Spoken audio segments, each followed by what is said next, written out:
من أهم المهارات اللي لازم نحرص على اكتسابهم في شهر رمضان المبارك مهارتين أساسيتين مهمين جدا جدا لأي شخص ناجح. المهارة الأولى هي مهارة التحكم في الرغبات، والمهارة الثانية هي مهارة التحكم في الانفعالات.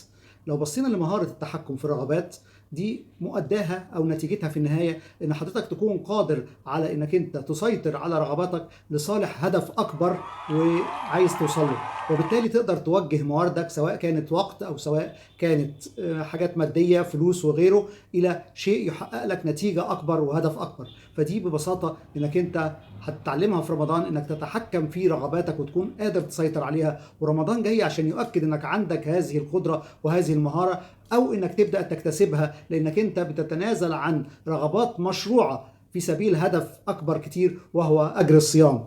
فهنا هنطلع من رمضان واحنا اكتسبنا مهارة التحكم في رغباتنا، وده مهم جدا جدا للنجاح في حياتنا والنجاح في شغلنا والنجاح في كل امور الحياة. المهارة الثانية وهي مهارة مهمة جدا جدا ايضا مهارة التحكم في الانفعالات.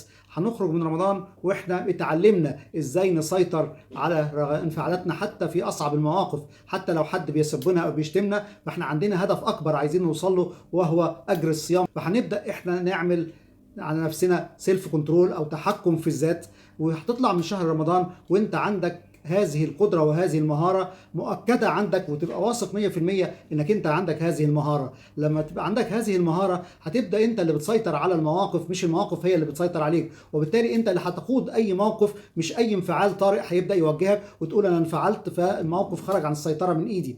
فهتبدأ ان انت تبدأ تكسب علاقات، تبدأ تكسب الموقف نفسه، تبدأ تكسب صحتك انت، والعكس اللي ما بيعرفش يسيطر على انفعالاته. شهر رمضان جاي يعلمنا مهارات جميلة جدا جدا، يا ريت نحرص على تثبيتها عندنا وان احنا نستفيد بيها ونثبتها لبعد رمضان ان شاء الله.